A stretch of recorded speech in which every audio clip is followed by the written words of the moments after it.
My name is Tom Dillon, and I've spent the last 20 years believing I was married to someone who actually gave a damn about our family. Turns out, I was just the guy paying the mortgage while my wife Julia planned her exit strategy. I should have seen it coming when she started buying lingerie that never made it home, or when her business meetings with Peter Vale stretched past midnight 3 nights a week. But I'm an IT security consultant. I deal in facts, not suspicions. I analyze systems for vulnerabilities, then patch them before anyone notices the holes. Too bad I forgot to run a security scan on my own marriage. Tom, you're being paranoid again, Julia said last Tuesday, standing in our kitchen wearing a dress that cost more than my monthly car payment. She was getting ready for another client dinner with Peter, her business partner at Prestige Realty. You know how demanding this market is.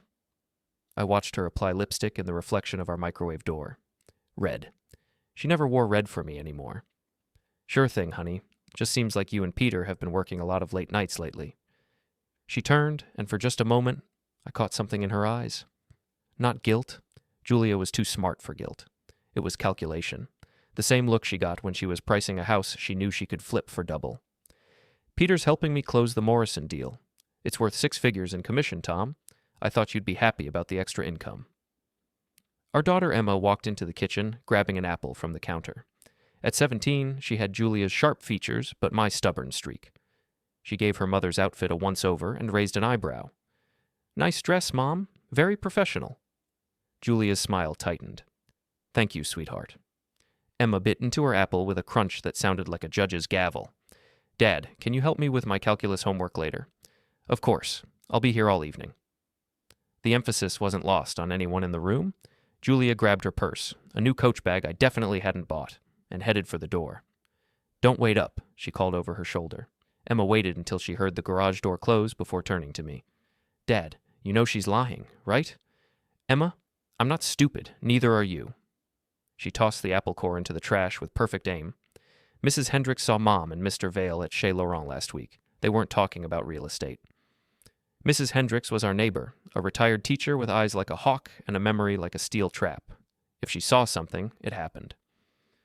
What exactly did Mrs. Hendricks tell you? Emma shifted uncomfortably. She said they were holding hands, and that Mom was laughing at everything he said, even when he wasn't being funny. I felt something cold settle in my chest. Not anger, not yet. Just the same methodical focus I got when I found a security breach in a client's system. Time to start gathering data. Thanks for telling me, Em, but let's keep this between us for now, okay? She nodded, but I could see the worry in her eyes. Emma was smart enough to know that when adults started keeping secrets, someone usually got hurt. Before we dive deeper into this story, I have one small request. Please subscribe, drop a like, comment, and hit that hype button to boost this channel so more people can discover these incredible Reddit stories. That night, I sat in my home office running diagnostics on our financial accounts. Julia thought I was just the tech guy who fixed computers and installed security systems. She had no idea that my clearance level gave me access to tools that could trace digital footprints through half the internet. Our joint checking account showed regular charges at restaurants I'd never been to, hotels where Julia claimed to be showing properties, a jewelry store purchase from 3 weeks ago, definitely not the earrings she'd given me to give her for our anniversary. But the real smoking gun was buried in our phone records, text messages between Julia and Peter that started professional and gradually became something else entirely. Tom's working late again. Sometimes I wonder if he even notices I'm here. His loss. You deserve someone who appreciates you. Do you really think so? I know so. Meet me at the usual place? The usual place. Like they had a routine, like this had been going on for months. I leaned back in my chair, staring at the screen.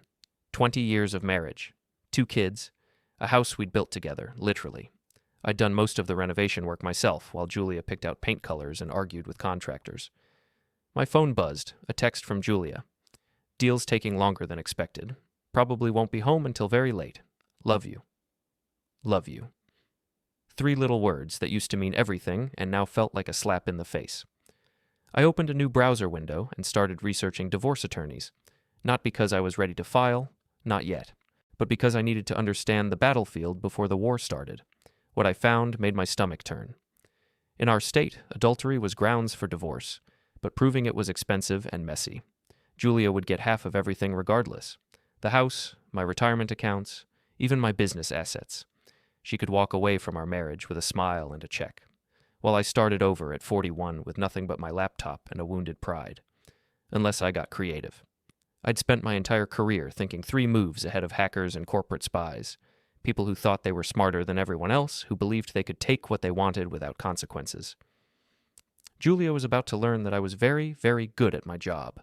The next morning, she came home at 6 a.m., claiming she'd fallen asleep at the office. Her hair was perfect, her makeup fresh, and she smelled like cologne that definitely wasn't mine.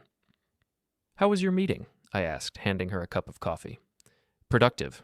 We should have the Morrison contract signed by Friday." "That's great, honey. Peter must be thrilled." Something flickered across her face. "Why would you say that?" "Well, he's getting half the commission, right? That's how partnerships work." She relaxed. "Of course. Yes, he's very pleased." I smiled and kissed her cheek. "I'm happy for both of you. You two make a great team." If she caught the double meaning, she didn't show it, but I saw her hand shake slightly as she lifted the coffee cup to her lips. "Game on, Julia. Let's see how smart you really are." 3 days later, I made my first real breakthrough. Julia had gotten sloppy with her digital security, probably because she assumed I was too trusting to go looking. She'd been using our shared iPad to text Peter, and she'd forgotten to log out of her personal email account. The messages were all there. Months of planning, scheming, and worse, laughing at me. Tom actually asked if I wanted to renew our wedding vows for our anniversary. Can you believe it? "What did you tell him?" "That I'd think about it. Poor guy has no clue. Sometimes I almost feel bad for him." "Almost?" Then I remember how boring he is. When's the last time he surprised me with anything? When's the last time he made me feel alive? I make you feel alive. You make me feel like I'm 25 again, like I'm worth something more than grocery lists and parent-teacher conferences.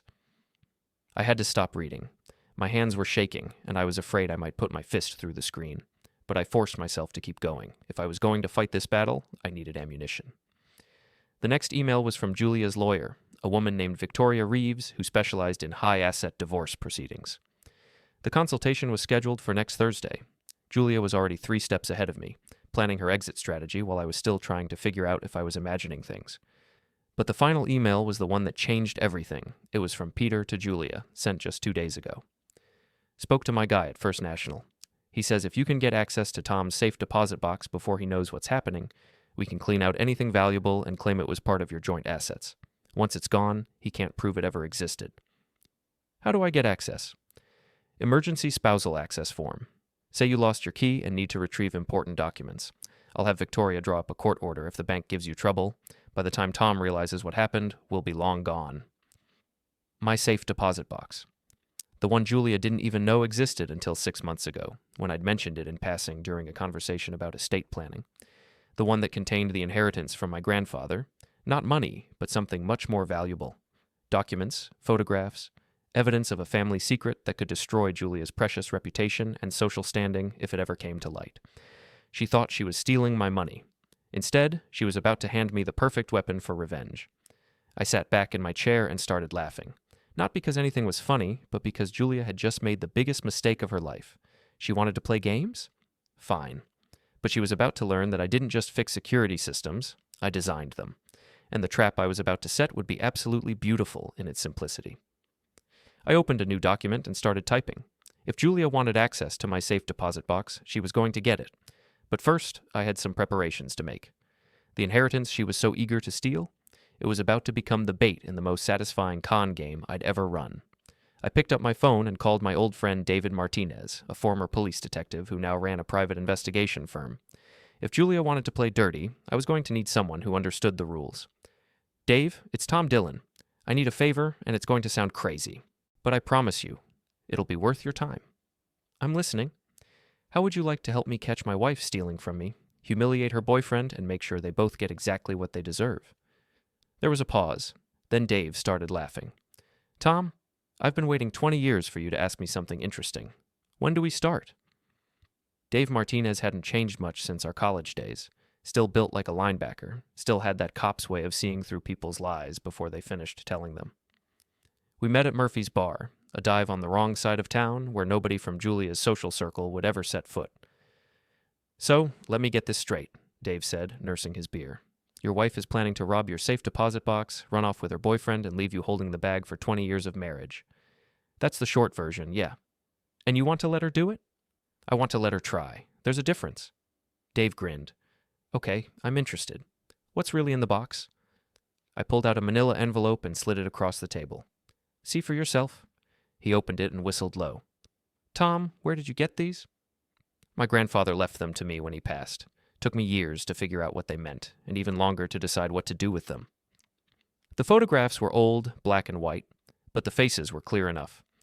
Julia's father, Richard Brennan, shaking hands with some very unsavory people outside a construction site in 1987. Documents showing kickbacks, bribes, and worse. Evidence of the corruption scandal that had rocked the city's construction industry 30 years ago. Julia's family had built their fortune on dirty money, and these photos proved it. Her father had managed to stay out of prison, but only because 3 other men had taken the fall for him. Men who'd spent decades behind bars, while Richard Brennan became a pillar of the community. Julia doesn't know any of this exists, I said. Her father made sure of that. As far as she knows, Daddy built his empire through hard work and smart investments. But you know better? I've known for 15 years. Never said a word, because what was the point? Richard's gone now, and Julia had nothing to do with what he did. But if she wants to destroy our family for money, I shrugged. Maybe it's time she learned where her trust fund really came from. Dave studied the photos again. This would ruin her, not just financially, socially. Her whole identity is built on being Richard Brennan's perfect daughter. I know. And you're okay with that? I thought about Emma asking me why I let Mom treat me like garbage. About our son Max, who'd stopped talking to Julia altogether because he was tired of her constant criticism. About 20 years of marriage to someone who'd apparently been planning her escape route since day one. She made her choice, Dave. Now I'm making mine. He nodded slowly. All right. What do you need from me? I need you to document everything. Photos, videos, witnesses. When Julia and Peter make their move, I want every second of it recorded, and I need you to help me set up the perfect stage for their performance. What kind of stage? I smiled. The kind that comes with an audience. Over the next week, I put my plan into motion. First, I moved the real documents to a new safe deposit box at a different bank, one Julia had never heard of. Then I restocked the original box with carefully crafted bait. Fake financial documents showing accounts that didn't exist, phony investment records, and right on top, a letter addressed to Julia in my handwriting, explaining how I'd been hiding money from her for years and how sorry I was for being such a terrible husband. It was complete nonsense, but it would be exactly what she expected to find. Proof that I was the villain in our marriage. Evidence she could use to justify everything she'd done. The real masterpiece, though, was the surveillance system I installed in the bank. Tiny cameras, invisible to casual observation, positioned to capture every angle of Julia's theft. Dave had contacts in the security industry who owed him favors, and they were happy to help set up what they thought was a standard adultery investigation. They had no idea they were helping me orchestrate the downfall of 2 people who thought they were untouchable. On Thursday morning, Julia left for her consultation with Victoria Reeves. She was wearing her best power suit and carrying a briefcase that probably cost more than most people's monthly salary. She looked confident, determined, ready to take control of her life. She had no idea she was walking into a trap that would destroy everything she'd worked for. I called in sick to work and spent the day making final preparations. By evening, everything was in place. All I had to do now was wait for Julia to make her move. She came home that night with a smile that didn't reach her eyes and a story about how productive her day had been. I met with a financial advisor, she said over dinner. Someone Victoria recommended. She thinks we should diversify our investments. Emma looked up from her plate. What kind of investments? Oh, just some mutual funds and bonds. Nothing too exciting. Sounds smart, I said. We should probably review all our assets, make sure we're not missing anything important. Julia's fork paused halfway to her mouth. What do you mean? Well, there's the house, our retirement accounts, my business assets, that safe deposit box I mentioned a while back. We should probably make sure you have access to everything, just in case something happens to me. She set down her fork. Tom, that's morbid. It's practical. Tomorrow I'll call the bank and add you as an authorized user. That way you won't have to worry about paperwork if there's ever an emergency. The look that crossed her face was priceless. Relief, excitement, and something that might have been guilt, all mixed together in an expression she couldn't quite control. That's very thoughtful of you. It's what married couples do, honey. We take care of each other. That night, after Julia thought I was asleep, I heard her whispering into her phone in the bathroom. He's going to add me to the box tomorrow. I know, I can't believe it either. No, I don't think he suspects anything. This is perfect, Peter. By Friday, we'll have everything we need. I smiled in the darkness. Yes, Julia. By Friday, you'll definitely have everything you need, just not what you're expecting. Friday morning arrived with the kind of crisp autumn air that made everything seem possible. Julia was practically vibrating with nervous energy as she got ready for work, checking her appearance in every reflective surface and adjusting her outfit 3 times. Big day today? I asked, handing her coffee and her favorite mug. Just the usual client meetings, nothing special. She was a terrible liar when she was excited. After 20 years, I could read her moods like weather patterns, and today she was practically glowing with anticipation. I kissed her goodbye and watched her drive away, then immediately called Dave. She's moving. How's our surveillance setup? Perfect. I've got 3 cameras with clear sightlines, and my contact at the bank is ready to play along. Julie is going to get the performance of a lifetime. And Peter? Sitting in his car outside Victoria Reeves' office, probably rehearsing his victory speech. This is really happening, Tom. Good. Let's give them a show they'll never forget. At exactly 10:30 a.m., Julia walked into First National Bank with Victoria Reeves and a court order demanding access to my safe deposit box. She was dressed like she was going to a board meeting, all business and authority, probably hoping to intimidate the bank staff into compliance. Dave's cameras captured every moment. Julia presenting her identification, Victoria waving the legal documents, the bank manager's carefully rehearsed reluctance before finally agreeing to escort them to the vault. I watched it all unfold on my laptop from the coffee shop across the street, feeling like a director watching his masterpiece come to life. The vault scene was perfect, Julia's hands shaking slightly as she inserted the key, her sharp intake of breath when the box opened, Victoria leaning in to examine the contents. They spent 20 minutes photographing documents and whispering to each other, obviously thrilled with what they'd found. Julia even held up my fake confession letter and smiled at the camera, probably thinking she was being clever by documenting my crimes. If only she knew she was creating evidence of her own. They left the bank at 11:15, walking quickly but trying not to look suspicious. Julia got into her car and immediately called Peter, her voice breathless with excitement. We got it all. Everything. Tom's been hiding money for years, Peter. Hundreds of thousands of dollars in accounts I never knew existed. Of course, the accounts didn't actually exist, but Julia wouldn't discover that until it was too late. Where are you now? Peter's voice was clear through her car's speakers, another little gift from my surveillance setup.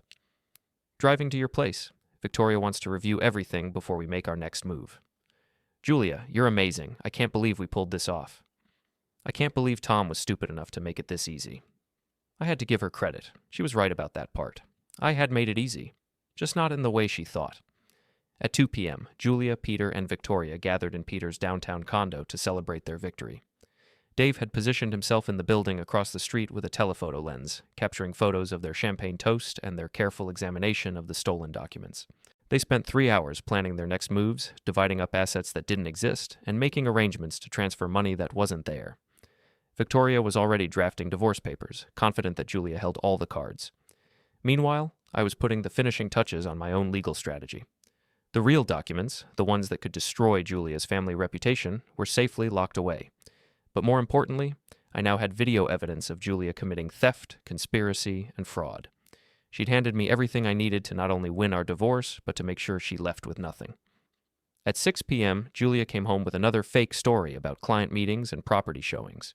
She was practically glowing with satisfaction, probably imagining her new life with Peter and all the money she thought she'd stolen from me. How was your day? She asked, kissing my cheek with lips that felt like ice. Productive. I've been thinking about what you said last night about reviewing our assets. Maybe we should sit down this weekend and go through everything together. Her smile faltered for just a moment. This weekend? I thought we could wait until next week. Why wait? If we're going to plan for the future, we should start now. I have some client obligations this weekend. With Peter? The question hung in the air like smoke, and Julia's face went very still, and I could practically see her calculating how much I might know. Peter and I have been working on several deals together, yes? I know. 2 words, but they carried the weight of everything I'd discovered. Julia stared at me, trying to figure out if I was bluffing or if her carefully constructed world was about to come crashing down. Tom, if there's something you want to say, there is actually, but not here, not in front of the kids. Emma chose that moment to walk into the kitchen, and the tension was so thick you could have cut it with a knife. My daughter looked between us, her expression worried. Is everything okay? Everything's fine, sweetheart, Julia said quickly. Your father and I were just discussing some boring financial stuff. Emma didn't look convinced, but she nodded and grabbed a soda from the refrigerator. As she left, she caught my eye and mouthed, "Are you okay?" I nodded and gave her a reassuring smile. She was a good kid, and she deserved better than watching her parents destroy each other. Whatever happened next, I was going to make sure Emma and Max came out of this intact. Julia excused herself to return some work calls, but I knew she was really updating Peter and Victoria on this new development. They were probably panicking, wondering if their perfect plan was about to fall apart. They had no idea how right they were. That night, as Julia pretended to sleep beside me, I stared at the ceiling and thought about the nuclear option I was about to deploy. Once I pulled this trigger, there would be no going back. Julia's life as she knew it would be over, and Peter's reputation would be destroyed. But they'd made their choice when they decided to steal from me, when they decided that 20 years of marriage meant nothing, when they decided that I was too stupid and too weak to fight back. Tomorrow, they were going to learn just how wrong they'd been about that last part. Saturday morning, I woke up to find Julia already gone. A note on the kitchen counter claimed she had an emergency showing for a client, but I knew better. She was probably meeting with Peter and Victoria, trying to figure out their next move now that they suspected I might be onto them. Perfect. That gave me time to set up the final act of this little drama. I called Dave first. "It's time. Are you ready?" "Been ready since yesterday. Where do you want to do this?" "Julia's office. She's having an open house there this afternoon for some new listings. Half the real estate community will be there, plus potential clients. Maximum audience for maximum impact." "Tom, are you sure about this?" "Once we do this, there's no taking it back."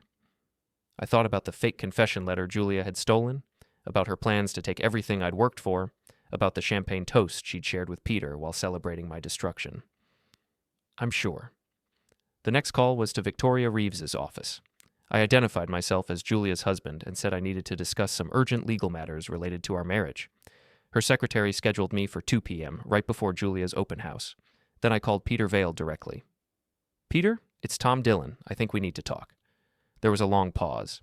"Tom, what can I do for you?" "Well, I've discovered some interesting discrepancies in my financial records. Things that don't quite add up. I was hoping you might be able to help me figure out what happened." Another pause, longer this time. "I'm not sure I understand." "I think you understand perfectly. Meet me at Julia's office at 3 p.m. Bring Victoria. We'll sort this whole mess out together." "Tom, I don't think that's—" "Peter." My voice went cold. "Be there. Trust me, you don't want me to handle this any other way." I hung up before he could respond. At 1:45 p.m., I walked into Victoria Reeves's law office carrying a briefcase full of the real evidence. Not the fake documents Julia had stolen, but the photographs and records that would destroy her family's reputation. Victoria was a sharp-faced woman in her 50s, with the kind of aggressive confidence that came from years of taking other people's money in divorce settlements. "Mr. Dillon, please sit down. I understand you have some concerns about your marriage." "I do, but probably not the kind you're expecting." I opened my briefcase and spread the photographs across her desk. Victoria's confident expression evaporated as she recognized what she was looking at. "Where did you get these?" "That's not important. What matters is that your client has been planning to steal from me and you've been helping her do it." "I have no idea what you're talking about." I pulled out my phone and played the audio recording of Julia's phone call from yesterday, the one where she'd bragged about stealing my documents and planning to take everything in our divorce. Victoria's face went white. "Mr. Dillon, I think there's been a misunderstanding." "No misunderstanding. You helped my wife commit theft and fraud. You drew up a fake court order to access my safe deposit box. And now you're going to help me fix this mess, or I'm going to make sure everyone in this city knows exactly what kind of lawyer you really are." I slid a document across her desk. "Resignation letter. You're withdrawing as Julia's counsel, effective immediately. You're also going to call her right now and tell her that her legal strategy has some serious problems." Victoria stared at the letter, then at the photographs, then at me. "You can't be serious." "Serious. Make the call." She picked up her phone with shaking hands. At 3 p.m. sharp, I walked into Julia's real estate office. The open house was in full swing.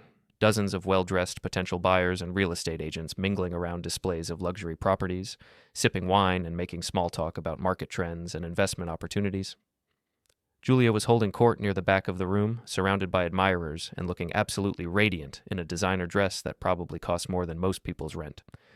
She saw me enter, and her smile flickered, but she recovered quickly. Peter was there too, lurking near the refreshment table and checking his phone every 30 seconds. He looked nervous, probably because Victoria had called him 20 minutes earlier to deliver some very bad news about their legal strategy.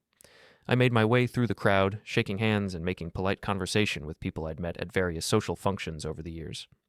Everyone knew me as Julia's quiet husband, the tech guy who fixed their computers and stayed in the background while his wife charmed clients and closed deals. They were about to see a very different side of me. "Tom!"